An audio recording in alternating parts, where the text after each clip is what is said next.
Մինչև օգոստոսի 31-ը երկար սպասված շահավետ եռանկյուն ակցիայի շրջանակում ստացեք բացառիկ պայմաններ դուռ, լամինատ եւ պաստառներ միասին ձեռք բերելու համար։ Ինչու ենք մենք հրաժարվում պարգևավճարներից,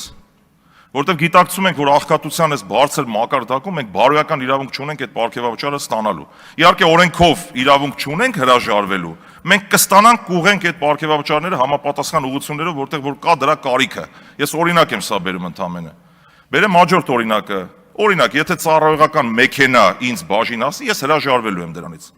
Այնպես ինչպես ապրել եմ ամբողջ կյանքում։ Եվ այդ արժեքները կիսելով, մենք բոլորս միասին կիսում ենք նույն արժեքային համակարգի առումով, ինչքան էլ որ մարդկանց մոտ այլ կարծիքներ լինեն մեր անձերի նկատմամբ։ Հետևաբար ես փոքր օրինակ բերելով նաև կարող եմ պրոյեկտել պետական բյուջեի վրա նմանատիպ քայլերով համախումբ գործողությունների այսպես մի համախումբ կա մշակված, ընթացքում դուք կտեսնեք, մեր հանրության հետ մենք շփվելու ենք պարտադիր։ Շնորհակալություն։ Ես գրանցված եմ, բայց արտահերթ կտամ հարցս, քանի որ ձեր ասացի հետ ուղիղ կապ ունի պարոն Ֆարմանյան։ Կներեք, որ ասում եք պարգևավճարներից հրաժարվելու եք, որովհետև երկրում կա աղքատություն եւ ծանր սոցիալական վիճակ։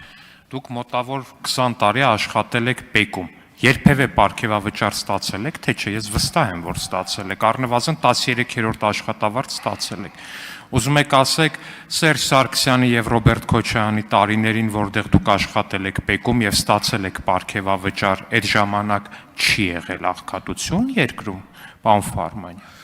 Պարոն Ալեքսանյան, խորհուրդ կտամ չշփոթել քաղաքական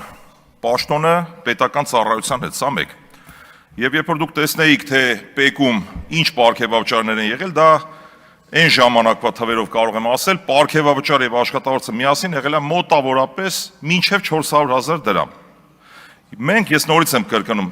մեկ անգամ եւս կրկնեմ, մենք բարոյական իրավունք չունենք որպես քաղաքական գործիչներ եւ քաղաքական պաշտոն զբաղեցնող անձինք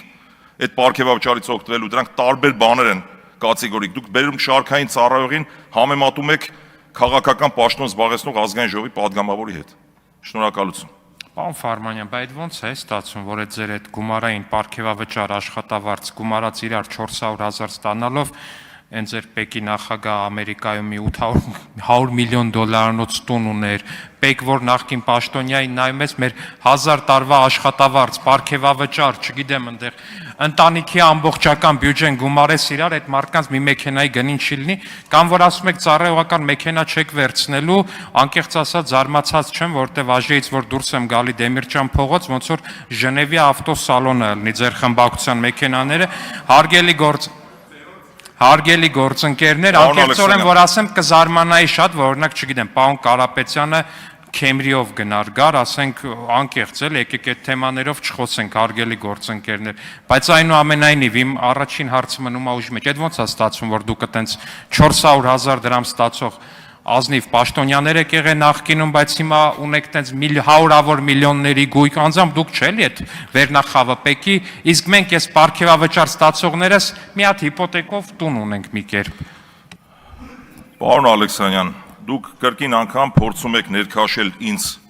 մի թեմայի մեջ, որին տալու եմ շատ հստակ ու ուղիղ պատասխան։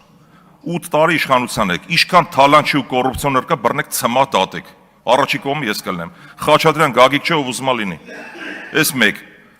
Այդ պատասխանատվությունը չփորձեք կապել մեր քաղաքական ուժի հետ։ Ոչ Գագիկ Խաչատրյանի պատասխանատուն եմ, ոչ էլ Գագիկ Խաչատրյանի ժամանակ եմ առաջի ու վերջի անգամ աշխատել։ Գագիկ Խաչատրյանը եղել ընդամենը հերթական պետական եկամուտների կոմիտեի նախագահ, երբ որ ես աշխատում էի։ Աշխատել եմ Մաքսային պետական կոմիտեի ղեկավարի օրոք Արմեն Ավետիսյանի, Հովիկ Հովսեփյանի, Դավիթ Անանյանի, Վարդան Հարությունյանի, հիմա ինչ կապ ունի, ես բոլորի պատասխանատուն եմ, ինչա։ Կամ դուք ինքներդ ձեզ հակասում եք, եւ որ դուք անընդհատ ՊԵԿ-ի մասին եք խոսում, դուք բոլոր ՊԵԿ աշխատողներին եք վիրավորում։ Եվ որ այդ ՊԵԿ-ի տակ դուք տեսնում եք ինչ-որ մի մոնստր, որ մարդը պիտի թալանի, ու դուք գիտեք ինչի համար եք զարմացած, որ որևէ թալան, դուք լավ գիտեք, որ թալան գոյություն չունի իմ կողմից։ Ես իմ ամեն մարդ իր տեղն է պատասխան տալիս։ Իսկ ինչ վերաբերում է մեր գործընկերներին, առնվազն պետք է մարդ միամիտ լինի, որ այդ մեր գործընկերների կենսագրությանը ծանոթ չլինի, որ չհասկանա, ասենք պարոն Կարապետյանը ոնց է մայբախ քշում։ Կարող է պարոն Կարապետյանը 400,000 կամ հա։ Ավարտեք։ Հետո ելույթով կանդրադառնամ։ Ռուբեն Մխիթարյան։